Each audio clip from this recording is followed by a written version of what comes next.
여러분 안녕하십니까? 십자가 복음방송 주일 설교 시간입니다. 1월 13일 주일 우리에게 주시는 하나님의 말씀은 마태복음 4장 1절부터 11절까지 말씀입니다. 조금 길까요? 그러나 우리가 다 아는 내용이지만 함께 의미를 기억하면서 읽어보겠습니다. 시작. 그때 예수께서 성령에게 이끌려 마귀에게 시험을 받으러 광야로 가사 40일을 밤낮으로 금식하신 후에 줄이신지라. 시험하는 자가 예수께 나와서 이르되 네가 만일 하나님의 아들이여든 명하여 이 돌들로 떡덩이가 되게 하라.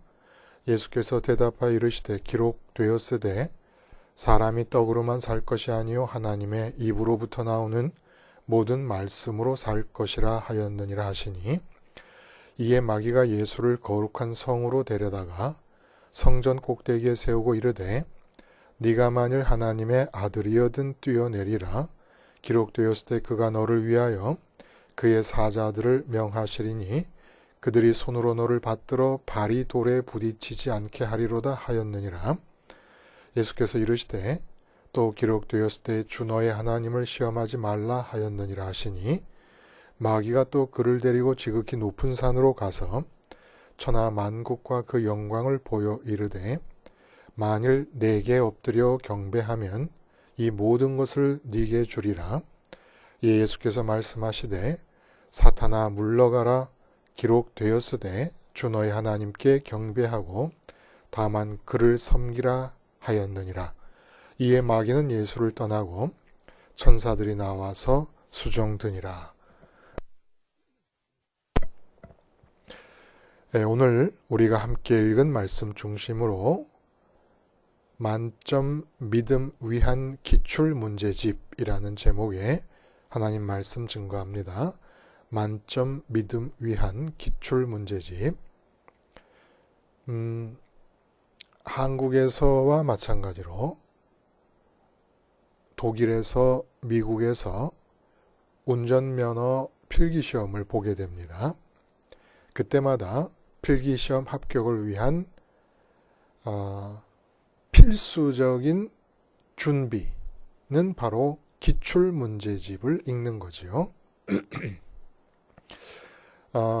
기출문제집의 중요성이 어디 이 운전면허 시험에 관해서만 강조될 수 있겠습니까?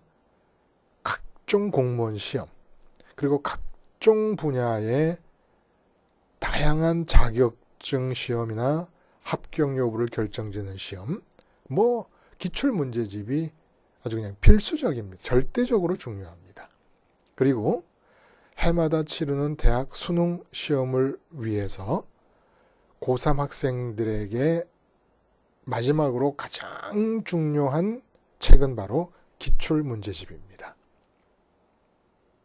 이 기출문제집이 중요한 것은 그대로 나지는 않아요.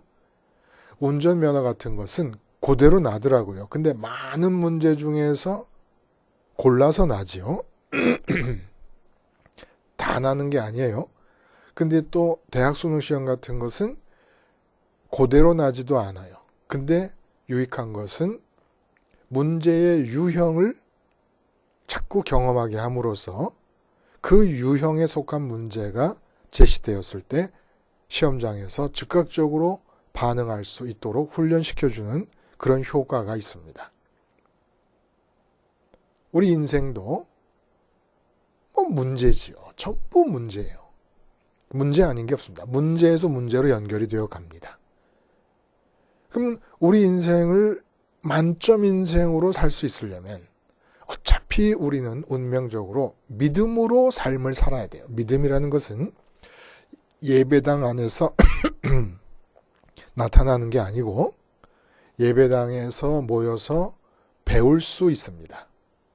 그러나 믿음이 있는지 없는지가 판명이 되는 것은 삶의 현장에서만 가능합니다. 그래서 만점의 삶이라는 것은 만점의 믿음이 있어야 가능한 거라는 거예요. 근데 오늘 성경 본문은 우리가 이렇게 인생을 만점으로 살 수 있도록 하기 위한 기출문제집이라는 겁니다. 만점으로 살도록 하기 위한 기출문제집이라면 만점 믿음을 위한 기출문제집이 되기도 한다는 것이죠. 근데 왜 만점이라는 얘기를 이렇게 자신 있게 쓰느냐? 오늘 세 가지로 예수님이 시험을 당하시지 않습니까? 근데 우리 인생에서 우리가 맞닥뜨려야 될 문제는 이 세 가지 말고는 없어요. 그러니까 우리가 시험 봐야 될 문제 세 가지를 오늘 이 본문의 기출문제집이 다 제시해주고 답까지 제시해주고 계시는 겁니다. 그러니까 이 기출문제집을 읽고 나서도 만점을 못 받는다는 것은 참 이상한 것이에요. 그 이유는 이 기출문제집의 문제 세 개에 대해서 문제의 의미도 답의 의미도 모르기 때문이 아니겠는가 하는 생각을 해볼 수 있습니다. 또 우리 인생의 모든 문제가 이 세 문제 외에는 없다라고 하는 말은 이렇게 표현할 수도 있어요. 인생의 모든 문제의 답은 십자가 생활합니다. 그냥 십자가에서 죽음은 다 문제가 원하는 정답이 되는 거예요. 어떤 문제든지 그것이 추상적인 영역의 문제든 물질적인 영역의 문제든 생물학적인 영역의 문제든 심리학적인 영역의 문제든 상관없어요. 모든 문제는 십자가 생활화가 답이에요. 그럼 오늘 이 세 가지 문항은 어떤 의미가 있느냐? 십자가 생활화로 답할 수 있는 인생의 모든 문제를 십자가 생활화 하나면 답이 다 됩니다. 근데 십자가 생활화 하나로 답이 되는 인생의 모든 문제를 유형별로 세 그룹으로 나눠준 겁니다. 왜? 십자가 생활화의 의미를 더 구체화시키고 그 필요성을 더 체감시키기 위해서. 세분화돼서 느끼면 더 체감이 강하지 않습니까? 그냥 막인 십자가 생활화만 해라 이런 것보다 이런 상황에서 왜 십자가 생활화가 필요한가를 논리적으로 설명해 줌으로써 십자가 생활화에 박차를 가하는 것이죠. 그래서 십자가 생활화 한 가지 답으로 대답할 수 있는 문제를 세 가지로 나누어서 십자가 생활화의 의미가 우리 마음속에 더욱더 강하게 꿈틀거리게 체감될 수 있도록 해준다는 거예요. 기출문제집이에요. 예수님께서 직접 그 세 가지 문제에 답을 내심으로써 우리도 인생에서 이 세 가지 문제 이외에는 없을 것이다. 그러니까 이런 세 가지 중에 어느 한 가지가 닥칠 때마다 이렇게 답을 내서 한순간 한 문제 다 맞춰감으로써 만점 인생을 살아라. 그러기 위해서 이 기출문제집을 보고 만점 믿음이 무엇인가를 먼저 익혀라. 이런 얘기를 해주시고 계신다는 겁니다. 언제나 그렇지만 참 기가 막힐 노릇 아닙니까? 여러분. 에? 어떻게 만점 인생이 있을 수 있겠습니까? 근데 이 문제 말고는 없으니까 만점을 못 맞는 것도 이상할 정도인 거예요. 1절에 그때 예수께서 성령에 이끌려 마귀에게 시험을 받으러 광야로 가사 이렇게 됐어요. 그러니까 광야에서 시험을 치르시고 정답을 내셨다는 겁니다. 근데 여기서 우리가 한 가지 중요한 것은 왜 예수님은 특별히 이렇게 시험을 통해서 공생애로 진입을 하실까? 시험 받으심을 통해서. 우리도 무관한 문제들이 아니에요. 근데 우리는 이미 시험을 할 필요가 없는 것은 마귀가 원하는 쪽으로 다 답을 내놓고 그곳에 안주하고 있는 상태입니다. 근데 예수님은 그렇지 않으시잖아요. 하나님의 아들이시잖아요. 그러니까 우리가 지금 잘못된 답 속에 머무르고 있는 그 문제들을 예수님께서 드러내 표현하시고 성령님과 예수님과 하나님이 삼일체 되셔가지고 드러내서 기출 문제로 의식화를 우리에게 시켜주시는 겁니다. 우리는 모르는 거예요. 마귀가 원하는 답을 내고 있고 그 속에서 살면서 오답을 내면서 살고 있으면서 그걸 모르고 있었어요. 근데 주님께서 오셔가지고 우리가 오답을 낸 문제를 다시 드러내신 거죠. 우리는 그 문제가 있는지도 몰랐어요. 이미 그냥 태어날 때부터 오답에서 태어난 거예요. 근데 우리가 오답인 것도 모르고 오답을 당연한 것으로 여기고 있을 때 도대체 그 잘못된 상태가 어떤 문제에 대해서 잘못된 것이었냐를 가르쳐 주시기 위해서 당신이 시험을 받으시는 겁니다. 아니, 하나님이신 분이 왜 시험을 받으시겠어요? 그것도 우리 이렇게 해요. 당신도 인간이시기 때문에 유혹을 받을 가능성이 있기 때문이라고. 그럴 수 있을지 모르지만 주된 이유는 우리에게 기출문제집을 만들어 주시려고 그러신 거예요. 이렇게 기출문제집을 만들어 주시고 이런 기출문제들에 대해서 답을 내는 방식을 위하여 십자가에서 죽으신 것이죠. 자, 그래서 오늘 그 기출문제 3가지를 한번 살펴보는 겁니다. 그러니까 오늘은 제가 학원 강사예요. 학원 강사. 쪽집게 학원 강사. 여러분들 인생을 만점으로 살기 위해서 만점짜리 믿음이 필요한데 그 만점짜리 믿음이 어떻게 구성되고 이루어질 수 있느냐 라는 것을 쪽 집어서 가르쳐 드리는 강사입니다. 제가. 무료예요. 무료. 자, 첫 번째 시험. 40일 동안 금식을 하셨어요. 광야에서. 그러니까 살인적인 굶주림과 목마름이 지금 예수님의 육체에 발생한 상태입니다. 근데 마귀가 와가지고 그 살인적인 굶주림과 갈증이 있는 상태를 염두에 두고 하나님의 아들이라면서 능력이 충만하겠구만. 그러면 뭐 돌이 셌네, 여기 돌. 돌 가지고 떡을 만들어 먹어라. 그 얘기를 한 거예요. 근데 여기서 능력은 문제가 안 돼요. 능력은 마귀도 알고 있어요. 그런 능력이 있다는 것을. 예수님도 알고 계세요. 당신 자신에게 그런 능력이 있음을 알고 계세요. 근데 문제는 떡을 만들어 먹으라는 그 말의 의미가 어디에 있느냐는 거예요. 만들라라는 데 의미가 있는 게 아니라 무엇 때문에 생각하고 말하고 행동하느냐.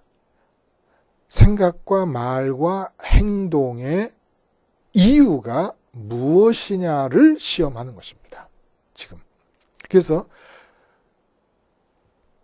오늘 본문에 보면은 떡으로만 살 것이 아니요 하나님의 입으로부터 나온 모든 말씀으로 살 것이다. 살 것이 아니요 살 것이라. 라는 말씀이 나오잖아요. 산다는 게 뭐예요? 산다는 게?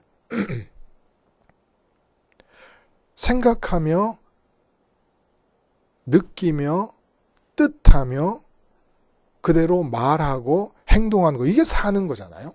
사는 거. 그러니까 오늘 예수님의 답은 어떤 답이냐 하면 자, 마귀는 육체가 살인적인 굶주림과 목마름에 시달리고 있으니 그 육체의 목마름과 갈증으로부터 살아라 라는 것은 육체의 목마름과 갈증을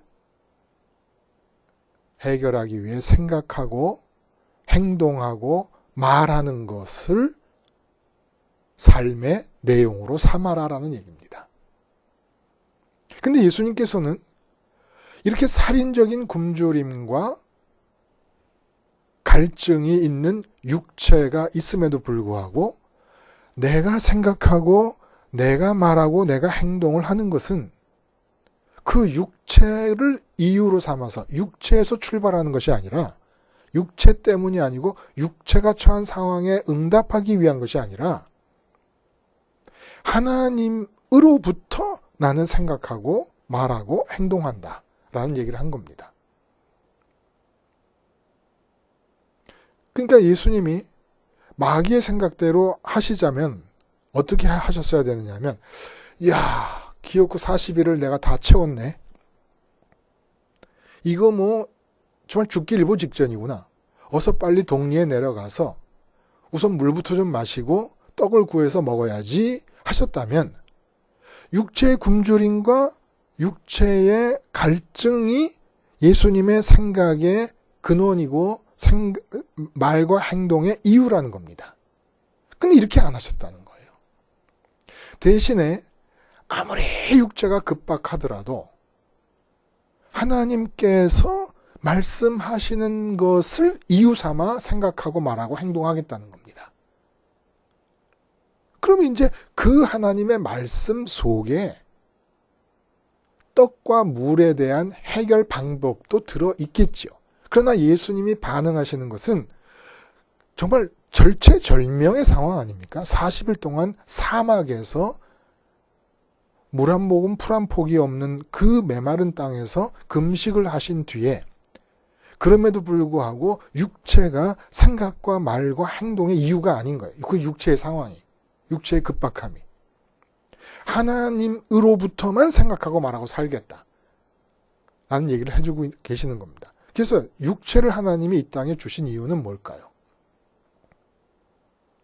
육체를 가지고 이 땅에서 살게 하시는 이유는 이렇게 하나님을 우선적으로 선택할 기회를 위해서. 육체는 우리에게 영이신 하나님을 더 우선적으로 선택할 기회를 제공해 주는 것입니다. 기회를 만들어줘요. 자, 무인도에서 일남 일녀만 만났습니다. 아무도 없어요. 다른 사람이 없어요. 그러니까 세월이 지나니까 서로 사랑해요.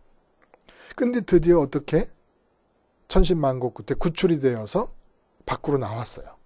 그랬더니 일남 일녀로 살고 있을 때와 다르게 다른 멋진 남자가 너무너무 많이 눈에 띄고 다른 멋진 여자가 너무너무 눈에 많이 띄는 거예요.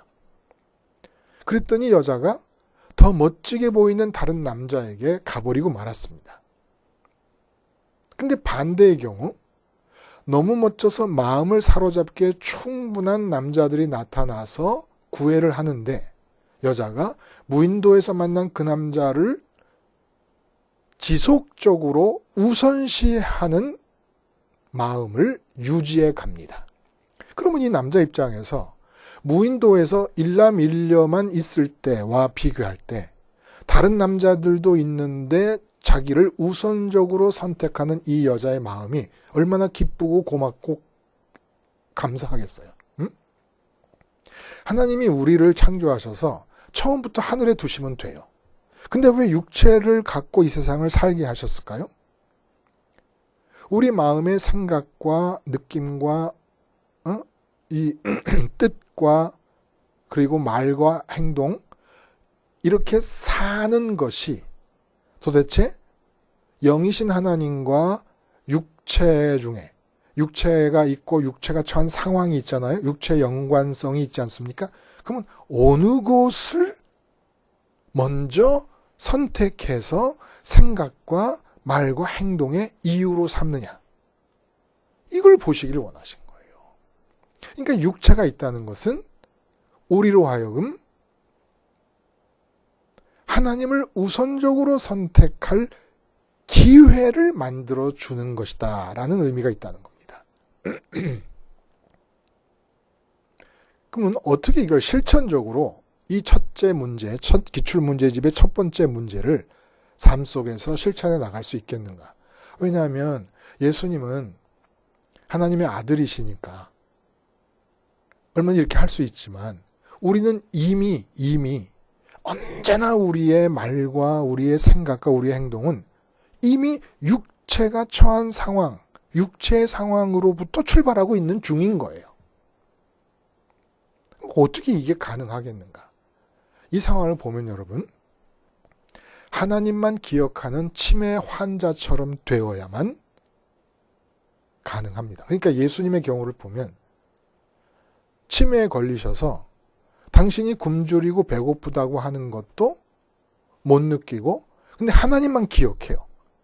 그러니까 기억하고 있는 유일한 존재인 하나님으로부터 말씀을 듣고 생각하고 말하고 행동한다는 겁니다.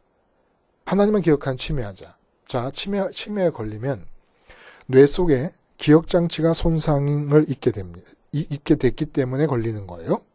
그러면 이 기억장치가 손상이 되면 아내를 바라봐요. 근데 그 사람이, 그 여자가 내 아내인 것은 기억되고 있기 때문에 아내인 거예요. 근데 기억장치가 사라져버렸어요. 그럼 그 아내를 바라보면서 누구십니까? 이렇게 나오는 거예요. 또 남편을 바라도 마찬가지, 자식도 못 알아보잖아요. 그렇죠? 근데 이런 치매 환자가 하나님만 기억하는 거예요. 그러니까 기억이 망가진 상태에서 하나님만 기억하고 있으니까 아내를 보고 있는 남편이 아내를 생각과 말과 행동의 이유로 삼을 수가 없어요. 오직 기억되는 건 하나님밖에 없어요. 근데 하나님께서 뭐라고 얘기하시냐면 그 앞에 있는 여자가 네 아내야. 그래요? 그럼 어떻게 해야 되죠? 지금 이 순간에는 그 아내인 여자에게 이렇게 말하고 이렇게 행동해. 이게 기독교인이라는 거예요. 이게. 응? 자, 사업이다. 그러면 치매 걸렸어요. 그래서 내 사업장을 몰라. 내가 사업장에서 사장인 것도 몰라. 내가 직장에서 부장인 것도 몰라요. 오직 하나님만 기억해요. 근데 하나님이 아침에 일어나니까 너 어디서 버스 타고 아니면 전철 타고 어딜 가가지고 어느 회사로 들어가라 그러는 거예요. 좀 극단적인 얘기지만 원리를 명확하게 우리가 각인할 수 있도록 하기 위해서 이런 예를 드는 겁니다. 오직 하나님만 기억하고 아무것도 기억 못하는 치매 환자예요. 심지어는 치매 환자들이 계절도 인식을 못합니다. 그래서 엄동설안에 반소매 티 입고 밖으로 나가버리는 겁니다. 그런 정도예요. 근데 기억하는 게 하나님뿐이에요. 그러니까 하나님만 바라보고 있으니까 하나님이 오늘은 오리털 잠바를 입어라. 나가는 거예요. 또 사장님은 치매가 걸려서 자기 사업장인 줄 몰라요. 하나님만 기억해요. 하나님만 기억하고 어디로 가서 갔더니 눈앞에 보이는 사람을 김 부장이라고 얘기하시네. 김 부장한테 이렇게 얘기해라. 이게 믿음으로 삶을 사는 거라는 겁니다. 이게 어떻게 가능하겠습니까? 그래서 십자가에서 죽으신 거죠. 십자가는 우리로 하여금 이 세상에 대해서 육체 연관성에 대해서 육체 자체와 육체가 있기 때문에 관계가 맺어지는 사람, 그리고 상황, 처지, 환경도 다 육체가 있기 때문 아닙니까? 십자가는 이런 육체와 육체 연관성에 대해서 하나님만 기억하는 치매 환자가 되게 해줍니다. 그래서 40일을 금식해서 살인적인 굶주림과 갈증이 내 몸을 지배하고 있을 때일지라도 나는 치매 환자로서 하나님만 기억하고 있기 때문에 하나님에게만 시선을 집중하고 있는 동안에 하나님의 말씀으로부터 산다는 것은 하나님께서 지시하는 대로 사는 거예요. 그러니까 내가 이 세상을 전혀 기억을 못해도 하나님은 기억하고 계시는 거예요. 그러니까 치매 환자들을 우리가 이렇게 보살피면서 사람들이 오면은 남편이 만일에 아내가 치매에 걸렸다 그러면 자식이 오면 여보 이 아들이야 당신 아들이야. 그러니까 남편의 기억으로 치매 환자의 기억을 대신해 주지 않습니까? 그런 것처럼 우리가 하나님만 바라보고 십자가에서 하나님만 기억하는 부활하고 승천하셨으니까 우리의 마음의 시선이 하늘로만 향하잖아요. 세상에 대해서 치매 환자가 되면 세상에 필요한 기억을 하나님의 기억이 대체해 주십니다. 이게 삶의 방식이라는 거예요. 그리고 나는 치매 환자가 되어서 십자가 치매 환자가 되어서 아내인 줄도 모르고 남편인 줄도 모르고 어떻게 반응해야 될 줄도 모르지만 하나님이 기억 속에서 나의 아내, 남편, 자식, 내 신분, 위치 다 기억하시면서 그것에 필요한 것, 내가 관계하는 사람들에게 필요한 것을 나한테 하도록 하시고 하나님의 말씀으로부터 산다는 것을 실현되게 해주시니까 어떤 효과가 있냐면 그들도 하나님을 만나는 기회를 얻게 되는 거예요. 하나님과 접촉하는 하나님의 손길이 가 닿는 기회를 얻게 되는 겁니다. 이게 진정한 이웃사랑이라는 거예요.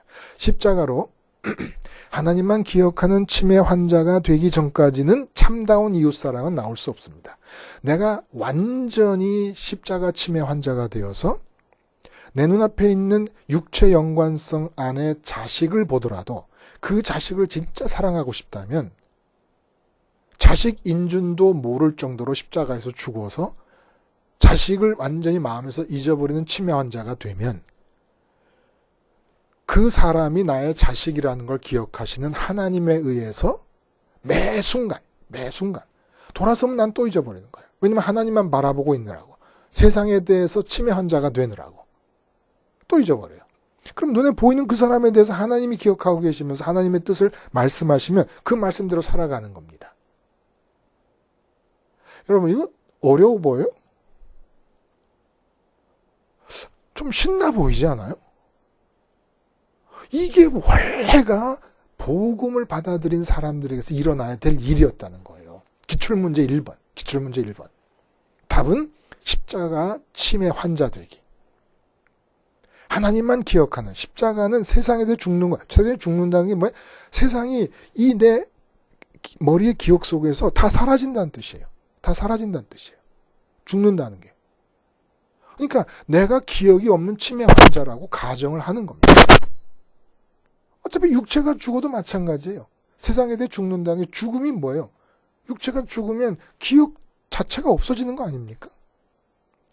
그럼 하늘나라 올라가서 그 영혼이 어떤 영혼이 있는데 하나님이 이렇게 내 앞에 끌어다 놔도 그 영혼이 무슨 영혼인지 알 수가 있나? 나랑 무슨 관계에 있던 영혼인지. 근데 하나님이 기억을 말씀해 주신다는 거예요.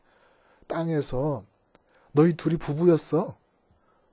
근데 우리 집사람이 늙어가면서 뭐 주름도 생기고 그랬던 여자가 영혼을 보니까 와, 이 너무 멋진 거예요. 응? 남편도 마찬가지 쪼그렁바가지 된 할아버지인 줄 알았는데 영혼을 보니까 세상에 이런 멋진 영혼이 있을 수가 없어요. 그렇게 자식 공부 못하는 자식 하늘나라 가서 보니까 웬 세상에 이 보석 같은 영혼이에요. 하나님이 다 기억해 주시는 거예요. 육체로 기억하는 게 아니라. 근데 왜 육체를 잊고 살게 해요? 하나님을 우선적으로 선택할 수 있는 기회를 제공하니까. 무인도 이야기. 자, 그럼 두 번째. 기출문제. 이거 좋아요.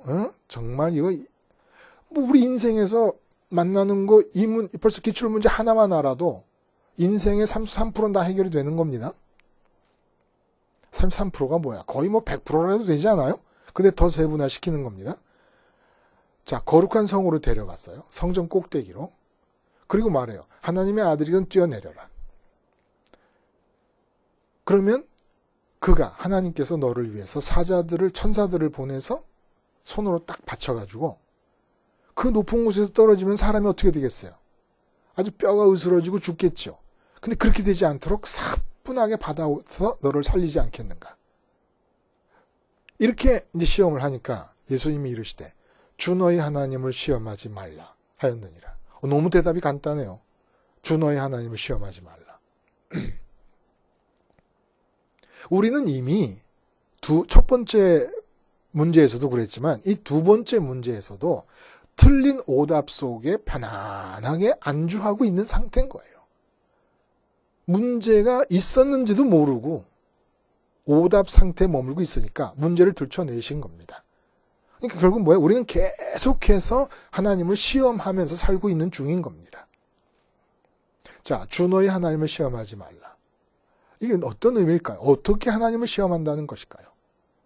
그러니까 하나님의 나를 향하신 사랑을 시험하지 말라는 얘기인데 도대체 성전 꼭대기에서 떨어지면서 하나님의 아들이니까 받쳐줄 것이다 라고 하는 이 얘기에 대해서 예수님이 시험하지 말라고 하신 얘기는 어떤 의미가 있는 것일까요? 이것은 결론적으로 말씀드리면 이런 거예요. 한 달 동안 의도적으로 연락을 끊어버렸습니다. 애인에게. 그리고 한 달 동안 애인이 나를 얼마나 열심히 찾는가를 보는 것과 같은 거예요. 그래서 일부러 연결을 끊어버린 상태에서 나를 얼마나 사랑하는가를 보자는 것. 이와 비슷한 거라는 거예요. 자, 성전 꼭대기에서 떨어진다는 것은 뛰어내린다는 것은 만약에 예수님이 성전에서 정말 뛰어내렸다면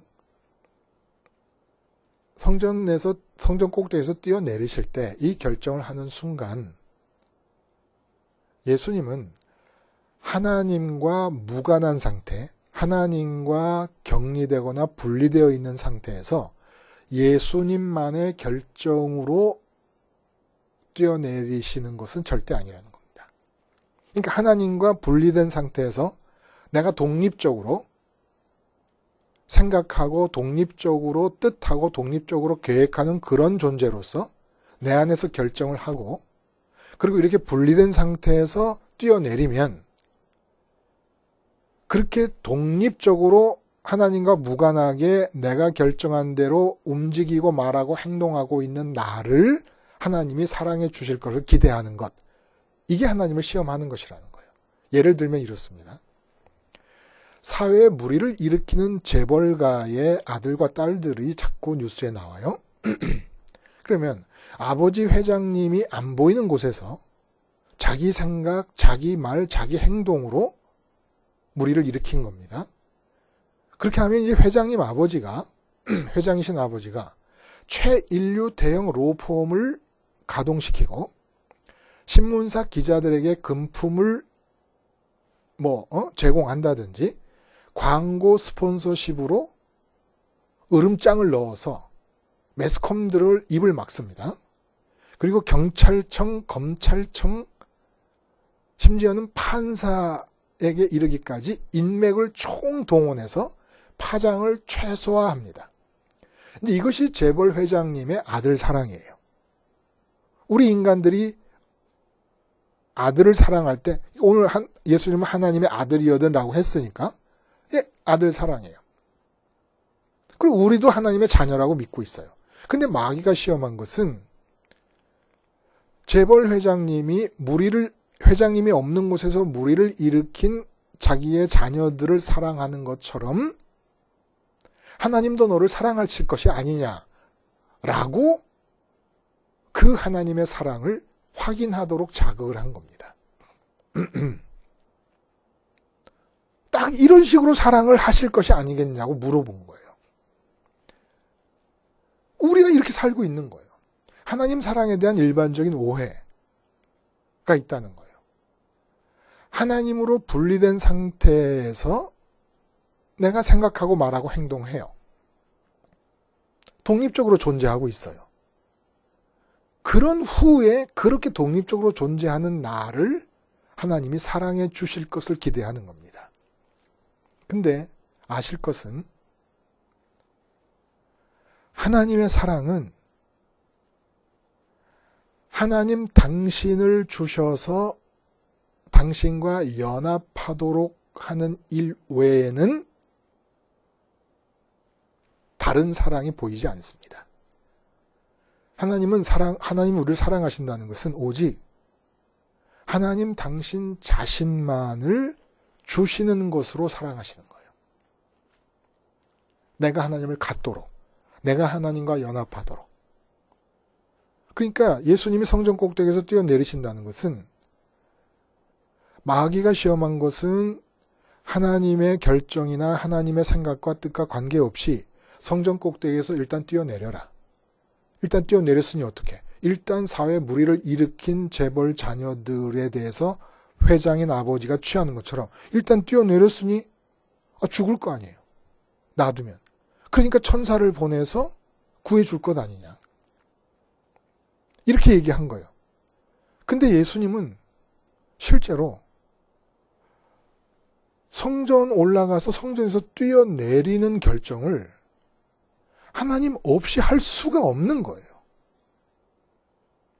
어떤 결정, 어떤 행동도 단 한순간도 먼저 하나님과 연합됨이 없는 상태에서 내가 독립적으로 결정하고 그렇게 독립적인 나를 하나님이 사랑해 주시는 그런 사랑을 모르시는 겁니다.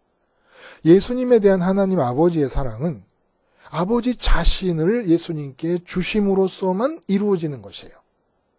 그 다음에 예수님에게서 일어나는 행동은 만약에 성전에서 뛰어내렸다면 그 성전에서 예수님이 뛰어내리시는 것은 하나님 아버지가 예수님과 연합된 상태에서 예수님을 통해서 하고자 하시는 일로서 성전에서 뛰어내리는 것이라 해야지. 하나님은 가만히 있는데 무리를 일으킨 재벌가의 자녀들처럼 예수님이 성전에서 뛰어내린 뒤에 아버지 하나님이 그것을 보시고 어이구 큰일 났구나 빨리 대처하자 해서 사랑을 표현하시는 게 아니라는 겁니다. 그럼 우리가 예를 들어 사업을 한다 그래요. 그러면 사업을 하는 게 성전 꼭대기에서 뛰어내리는 거예요. 일단 내가 사업을 시작했어요. 그 다음에 사업을 시작하고 있는 나를 사랑해달라고 하나님께 간구하고 기대하고 요청합니다. 이 하나님의 사랑을 시험하는 거라는 겁니다. 근데 이걸 우리가 잘못된 답이라는 걸 아예 모르고 살고 있는 거예요. 결혼한 부부, 하나님은 남편을 사랑하지 않으세요. 아내를 사랑하지 않으세요. 사업장을 갖고 계신 하나님은 사장님을 사랑하시는 법이 없어요. 하나님은 판사를 사랑하지 않습니다. 검사, 변호사, 자영업자, 주부를 사랑하지 않습니다. 엄마를 사랑하지 않아요. 하나님은 언제나 나를 사랑하십니다. 엄마인 나, 아버지인 나, 사장인 나, 자영업자인 나, 검사인 나, 판사인 나, 아르바이트생인 나를 사랑하시는 게 아니에요.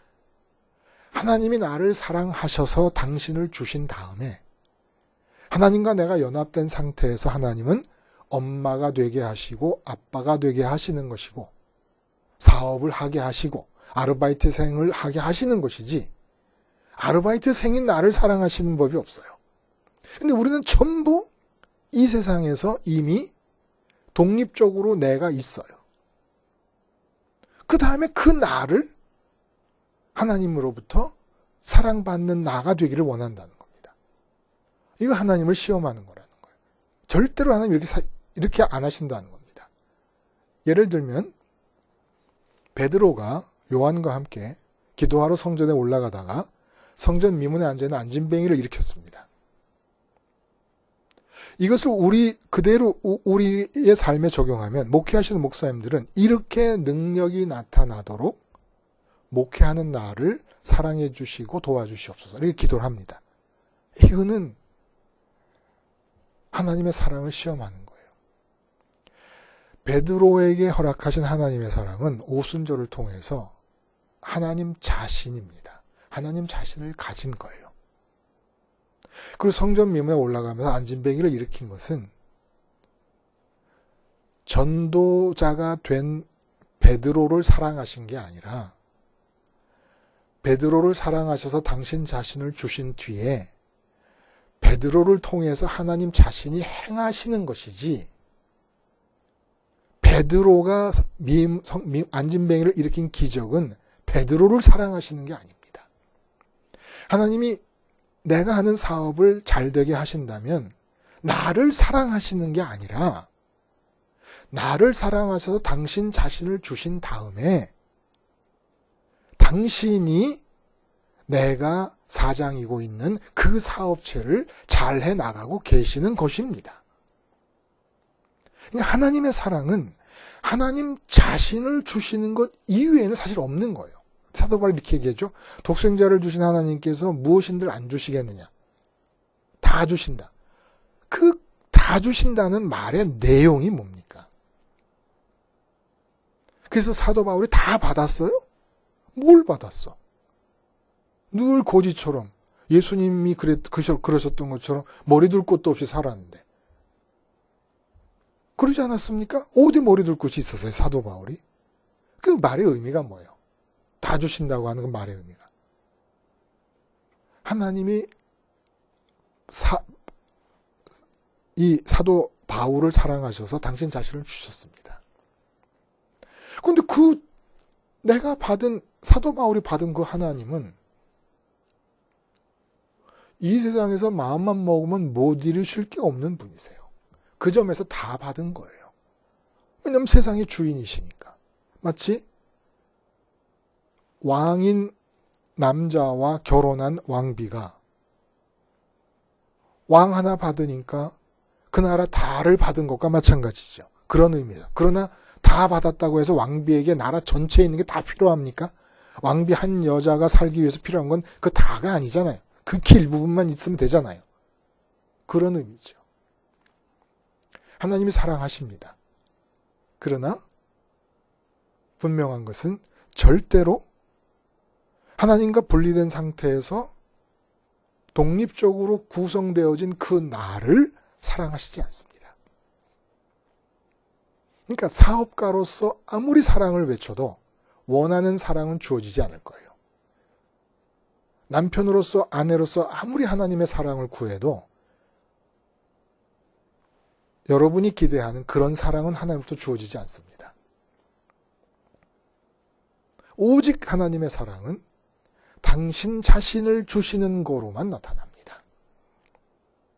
그러므로 당신 자신을 주셔서 하나님과 연합된 상태가 아닌, 아직 연합이 이루어지지 않은 상태에서 성전에서 뛰어내리듯이 하는 그런 결정을 가지고 나를 그렇게 결정하고 행동하고 말하고 살고 있는 나를 사랑해 달라는 것은 하나님을 시험하는 것이고 내용적으로 어떤 것이냐. 내가 하나님하고 절대로 연합하지는 않겠습니다. 하나님을 갖지도 않겠습니다. 그러나 하나님과 분리되어서 독자적으로 이루고 있는 나의 영역에 대해서 하나님이 축복해 주시고 능력을 보내주시옵소서라는 것과 똑같다는 겁니다. 분명히 아세요. 하나님은 사랑이십니다. 사랑이라서 내게 주시는 것이 뭡니까? 모든 문제를 해결해 주십니다. 사랑하시니까 문제를 해결해 주세요.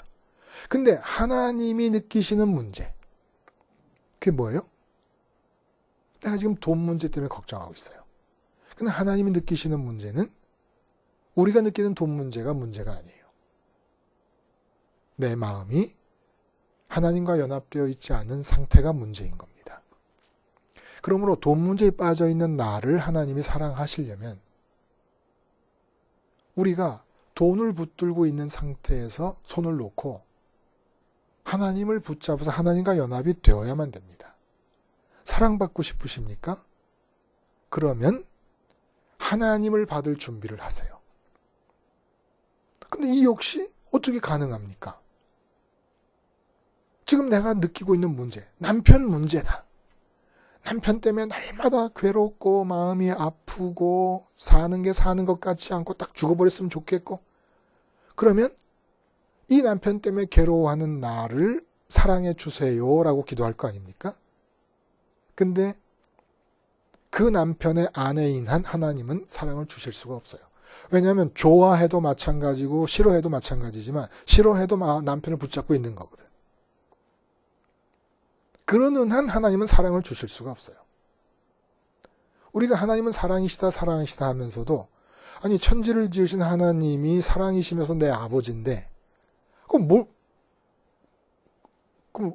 왜 우리가 걱정이라는 것 자체를 하고 살아야 될까요?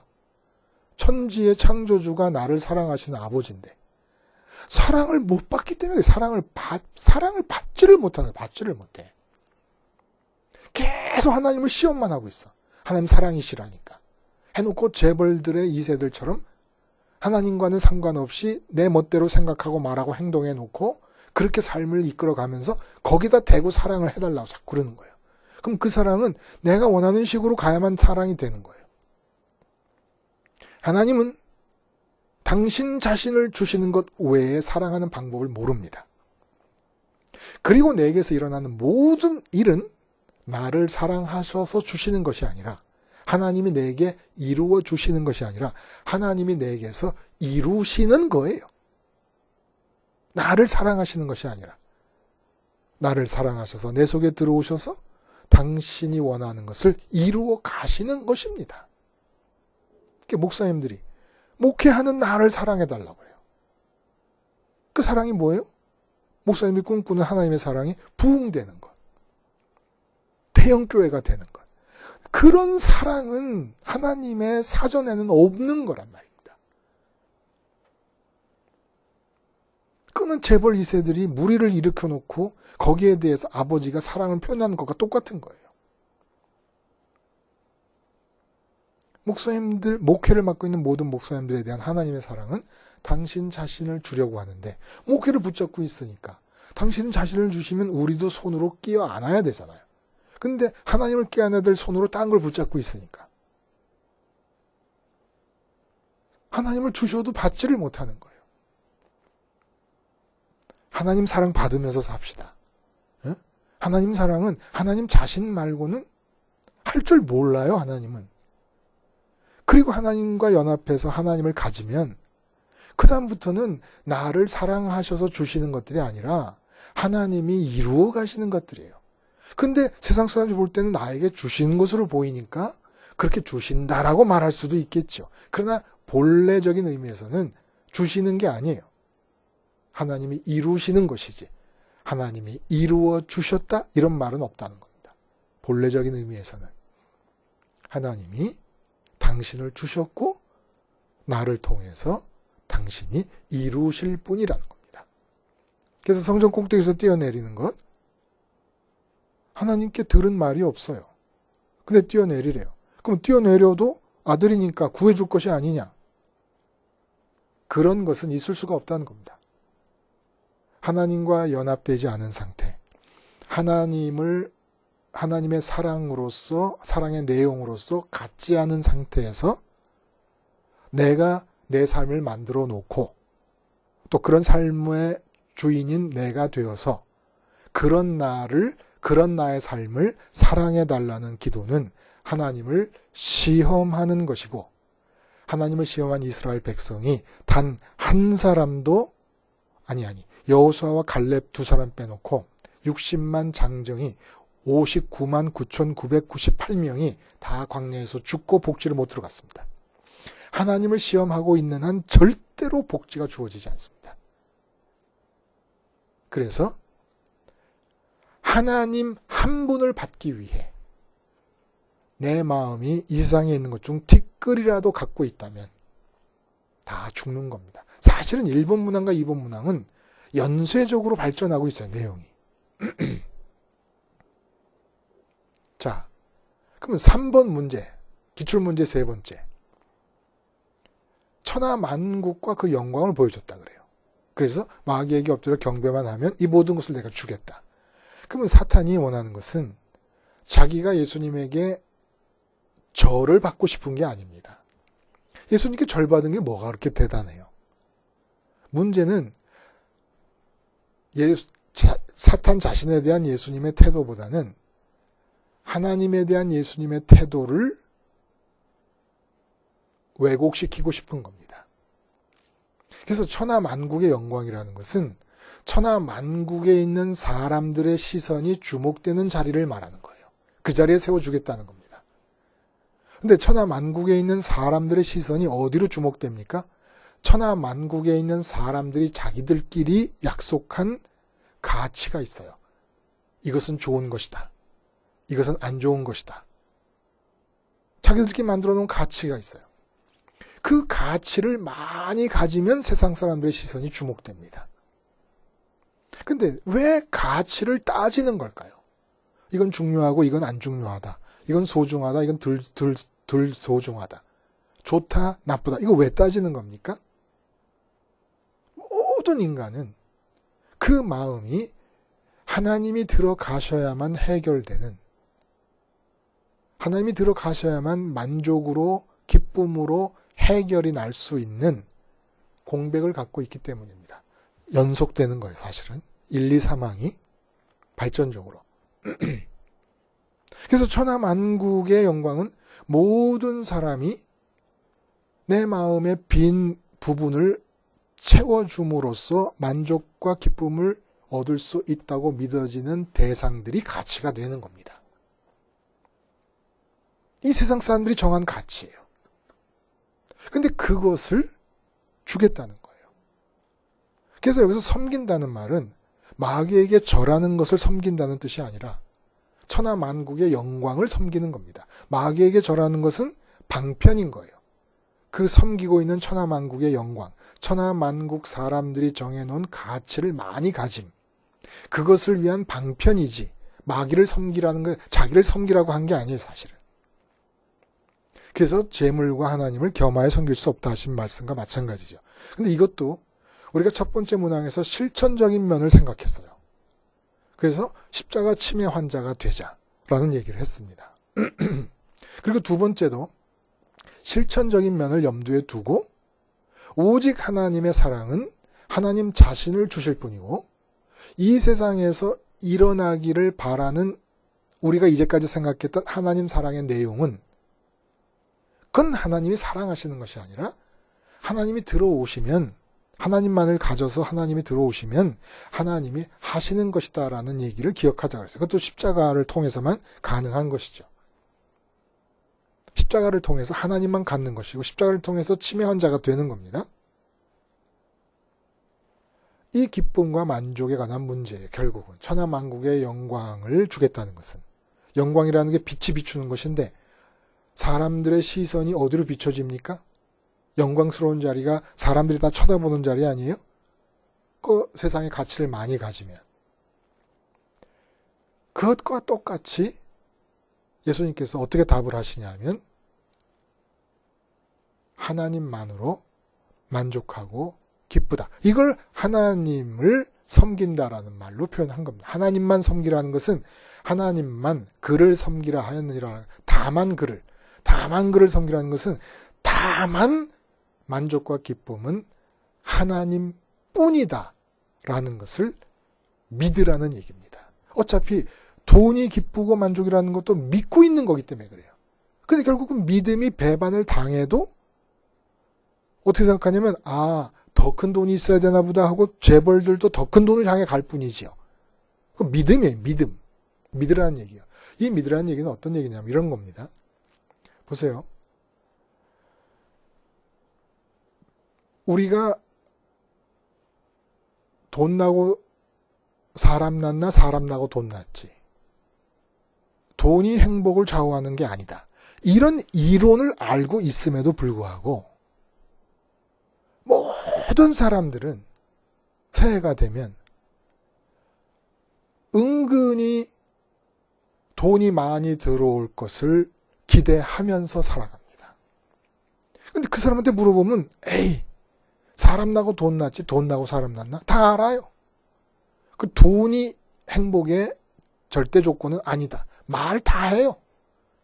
진짜로 그렇게 인정해요. 그런데 내 마음은 나도 모르게 막연하게 아니면 은근히 남 모르게 저 밑에서 돈이 좀 더 생길 수 있는 길이 없을까? 돈이 좀 들어올 수는 없을까? 기대하고 살아가요. 이게 잘못됐다는 거 아니에요. 이 마음을 그대로 하나님께 적용하라는 거예요. 우리가 돈 벌기를 바라고 돈을 꿈꾼다고 해도 재물과 하나님을 겸하여 섬길 수 없다는 말을 기준해서 지금 드리는 말씀입니다. 돈 벌기를 기대한다고 해서 모두가 빌 게이츠 되는 게 아니잖아요. 모두가 마크 주크버그가 되는 게 아니지 않습니까? 알라딘의 마윈이 될 수 있는 것도 아니잖아요. 그렇게까지 멀리 안 가도 이건희 씨만큼 되고 고인이 되신 정주영 씨만큼 될 수 있습니까? 근데 다 그냥 기대하고 살잖아요. 우리가 다만 하나님만으로 기뻐하고 만족한다는 것은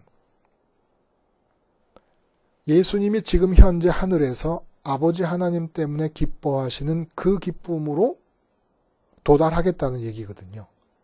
그래서 예수님께서도 요한복음 17장에 내 기쁨이 저들에게 충만하게 하려 함입니다라는 말씀을 하세요.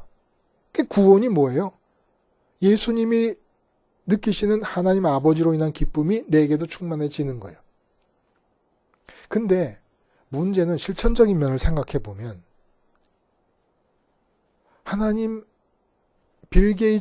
돈 재버린 하나님 돈 재버린 빌 게이츠처럼 하나님 제1부자이신 예수님이 계신데 그 예수님처럼 되는 게 쉬운 일이 아니라는 겁니다.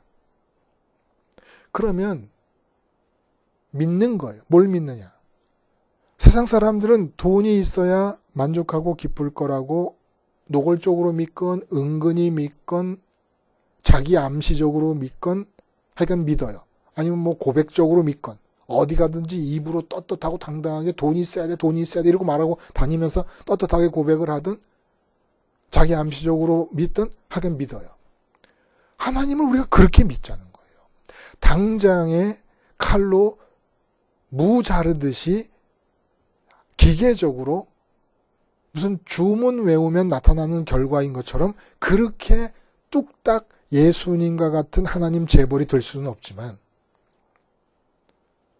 잠을 자도 길을 걸을 때도 앉아있을 때도 밥을 먹을 때도 언제나 저 밑에서 좀 더 많은 돈이 있었으면 좋겠다라고 바라는 것처럼 언제나 하나님이 좀 더 내 안으로 충만해지셨으면 좋겠다라는 바람으로 바꾸자는 거예요. 왜냐하면 믿는 거예요.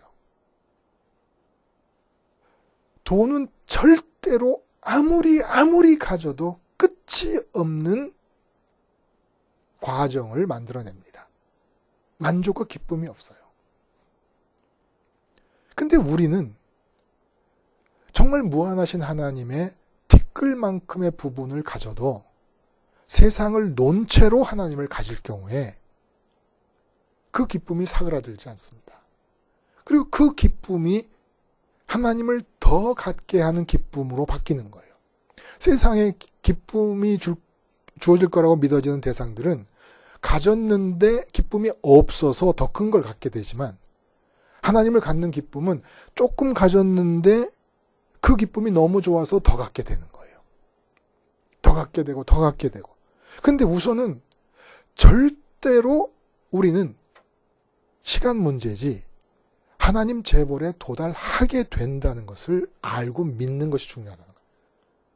이거는 사실입니다. 하나님만을 기쁨과 만족으로 여기면 반드시 궁극적으로 시간 문제일 뿐이지 거기에 도달합니다. 예수님과 같은 최고의 하나님 재벌의 상태에 도달하게 되어 있습니다. 그걸 믿으라는 거예요. 그걸 믿고 그걸 바라고 그걸 기도하라는 겁니다. 그것이 하나님 사랑을 구하는 방법이고 그것이 바로 십자가 침에 걸려서 하나님만을 의식하고 있는 사람의 소원인 것이에요. 이대로 살면 반드시 하나님 부자가 될 수 있습니다. 돈은 아무리 기대해도 결국 거지처럼 죽을 수밖에 없는 경우가 태반이에요. 근데 하나님은 절대로 우리 마음을 빈 채로 놔두시지 않습니다. 하나님만이 기쁨과 만족이 될 수 있다는 걸 믿을 때 이렇게 해서 이 기출문제집을 십자가 생활화를 통해서 그러니까 다른 것이 없어서 슬플 때마다 아니야. 이건 내가 또 마귀의 시험에 넘어가고 있어. 마귀의 시험은 뿔 달리고 꼬리 달린 마귀가 내 앞에 나타나서 이 세 가지 문제를 내므로써만 주어지는 게 아니에요. 이미 우리는 공중권세 잡은 마귀가 아직도 세력을 뻗치고 있는 세상에서 살고 있어요. 십자가를 붙잡는 사람에 대해서 그가 무력해진다는 것이지 십자가를 붙잡지 않으면 여전히 세력을 뻗치고 있어요. 그러니까 공중권세 잡은 마귀가 세력을 잡고 있다는 것은 언제나 이 세 가지 문항으로 시험을 하고 있는데 우리는 시험을 할 필요도 없었던 것은 이미 다 오답에 머물러 있었기 때문에. 근데 예수님께서 문제를 들춰내셨어요. 그래서 1, 2, 3학년 기출문제를 만들어내신 겁니다. 그리고 이 기출문제에 정확하게 답하라고 십자가를 복음 사건으로 허락해 주셨습니다. 그래서 이 기출문제 세 가지를 잘 묵상하시면서 십자가를 붙잡고 기출문제 세 가지에 답하는 것을 좀 혼자 훈련을 좀 하세요. 혼자. 그러면 만점이 되는 거예요. 만점이 안 될 수가 없는 게 이 세 문제 말고는 문제가 없고 십자가를 붙잡으면 답을 다 말할 수 있는데 십자가를 붙잡을 필요성을 좀 더 강하게 체감하기 위해서 이 세 개의 기출문제를 좀 묵상을 해보면 제가 전해드린 말씀대로 묵상을 좀 해보세요. 오늘 기도를 세 가지 기출 문제를 가지고 기도를 한번 해보세요. 주기도 내용과 다를 게 하나도 없어요. 그러니까 세 가지 문제로 낯설게 하기를 통해서 한번 기도를 새롭게 시도해보세요. 묵상하면서. 만점 인생이 쉬워집니다. 만점 믿음이 쉬워집니다. 명확하니까 어떠한 점에서 어떻게 답해야 되는구나. 그렇게 답하려면 십자가를 붙잡으면 된다. 다 아니까. 이렇게 해서 뭐 애들 수능 시험 보면은 만점이 10명이다. 뭐 몇 명 이렇게 얘기하지 않습니까? 이렇게 하늘에서 숫자를 세도 좀 이런 숫자를 세면 좋겠어요. 얼마나 교인이 들어왔느냐가 아니라 천사들이 하나님 만점짜리가 11명 생겼습니다. 만점짜리가 5명 늘었습니다. 할렐루야! 여러분 그 수에 꼭 드시기 바라요. 그래서 하늘나라 안에 있는 매스컴에 여러분의 이름이 하나님 보좌 앞에 울려 퍼지길 바랍니다. 홍길동 만점이래요. 기도하시겠습니다. 하나님, 단 3가지의 기출문제 정답을 주셨고 정답을 삶으로 내는 방법도 십자가로 주셨사오니 십자가 붙잡고 3가지 분류되는 삶의 형편 나의 마음의 상태를 확인하면서 만점으로만 하루하루를 채워나갈 수 있게 해주시옵소서. 하늘나라 천사들이 운영하는 매스컴에 만점자 이름으로 보좌 앞에 내 이름이 날마다 불려지게 해 주시옵소서. 예수님의 이름으로 기도드리옵나이다. 아멘.